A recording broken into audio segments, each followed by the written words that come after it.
Hello, and welcome to Humanities Matter, brought to you by Brill. I am Emily Tamkin, and this week we will be looking at key issues in the field of humanities.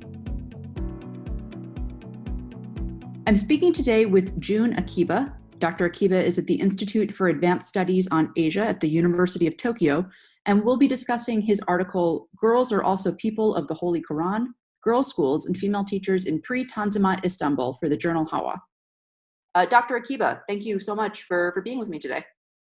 Thank you very much, Emily. Before we get into it, some people might see this subject, you're writing on elementary education for Muslim girls in Ottoman era Istanbul, as quite specific. Why was it important to you to look at elementary girls' education in particular? It's important because we don't know much about girls' education in the Ottoman Empire before the modernizing reform in education began. Specialists on Ottoman history have been aware that traditionally, Ottoman Muslim girls were not excluded from elementary schooling, but few studies have been done on girls' education in traditional Ottoman society due to the paucity of historical sources, as well as general lack of interest in that topic. In terms of my personal research history, I must admit that my specialty field is male-focused, as I've been studying Ottoman judges since my dissertation. Specifically, I've been considering the judiciary institution and the judges' education and social origins. By definition, Ottoman judges were exclusively male. I actually started researching the education of Ottoman girls by accident. The story goes back almost 20 years. I was working at the Topkapı Palace archives for my dissertation when I came across a list of elementary schools in Istanbul during the late 18th century, which included a significant number of girls' schools directed by female teachers. First, I doubted the document was actually from the 18th century because it was undated. However, several years later, I found a similar document dating from 1811, which was published in modern Turkish and showed a higher proportion of girls' schools with female teachers compared to the prior document. At that point, I became convinced that these two lists of elementary schools were evidence of the spread of girls' education in Istanbul before the modernizing reforms.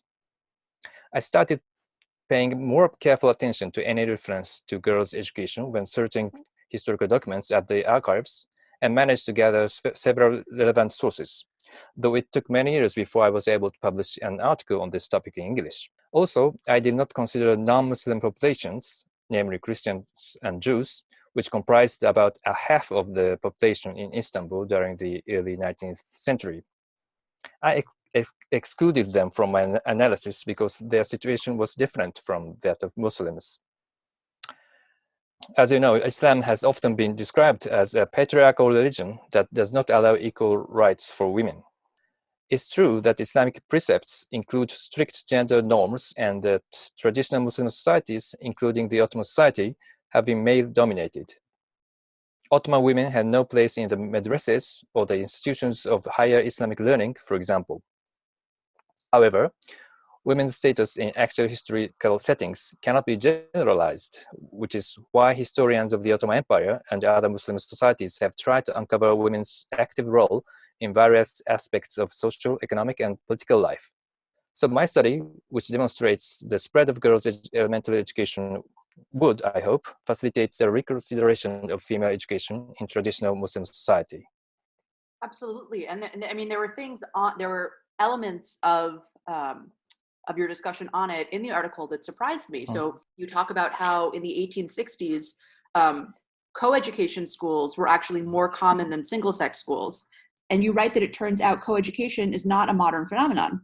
Were you surprised by that? Why or why not? Yes, I was surprised too, because the principle of co-education was only formally introduced in the Turkish Republic in the 1920s. Before that, during the late Ottoman period, co-educational elementary schools were only permitted by law in places where a separate girls' school did not exist, like a small neighborhood or a small village.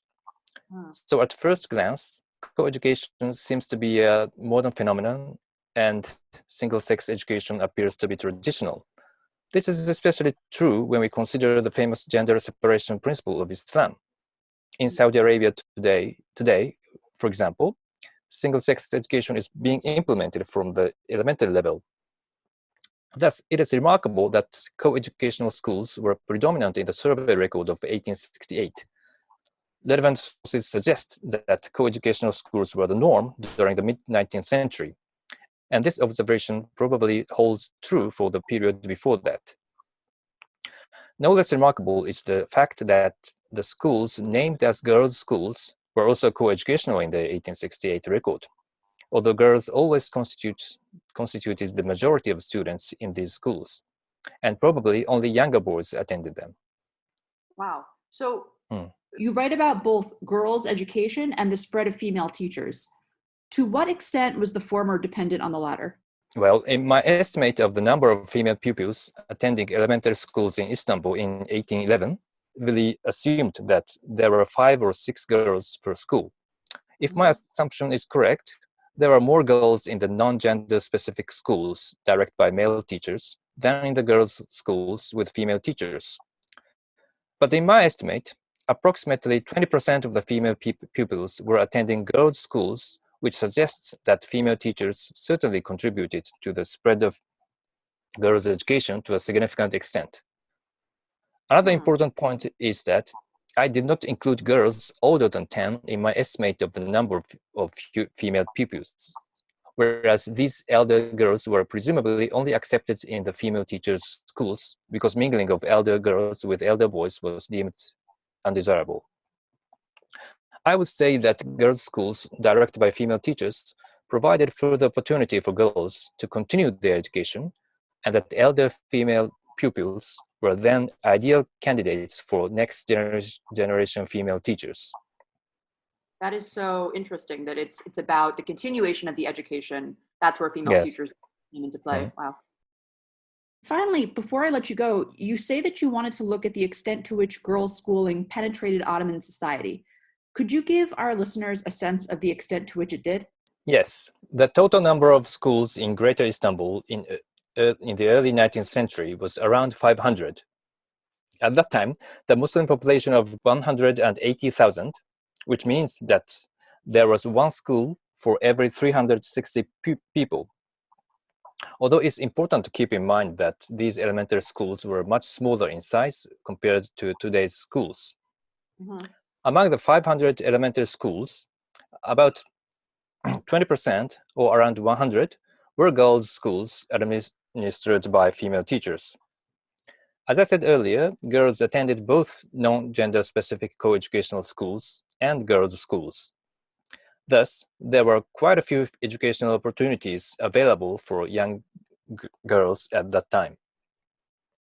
I also estimated the enrollment rate of girls aged 4 to 9 in Istanbul in 1811 based on the number of schools recorded in the historical sources, and concluded that about 1/5 of girls aged 4 to 9 attended a school and received an elementary education. Although my estimation methods might be debatable, for example, it might have been better to assume the school age as 5 to 10 instead of 4 to 9, but I believe the conclusion that about 1/5 of young girls were enrolled in school is largely feasible. That doesn't mean that only the wealthiest 20% of families send the girls to school. Considering that parents of the wealthier class could employ private tutors to teach their daughters, it is likely that female pupils came from diverse social backgrounds. I should add that girls' education in elementary schools was basically religious, centering on the recitation of the Qur'an. Pupils probably also read books on religious doctrine and on basic Arabic and Persian vocabulary, although writing was not always taught to girls. Still, they would likely have acquired some degree of literacy, enabling them to read certain types of texts. As mentioned before, there were about 100 female teachers in Greater Istanbul, which means that there were as many women who were able to acquire the knowledge and the culture necessary to teach children. Overall, the extent to which girls' schooling penetrated Ottoman society is significant, both quantitatively and qualitatively, in light of our current knowledge about female education. I've been speaking today with Jun Akiba. He is at the Institute for Advanced Studies on Asia at the University of Tokyo. And we've been discussing his article, Girls Are Also People of the Holy Qur'an, Girls' Schools and Female Teachers in Pre-Tanzimat Istanbul. It's in the journal Hawwa. Dr. Akiba, thank you so much for taking your time today. Thank you too. Thank you very much. The article we discussed today is freely accessible for a limited time in the journal Hawwa.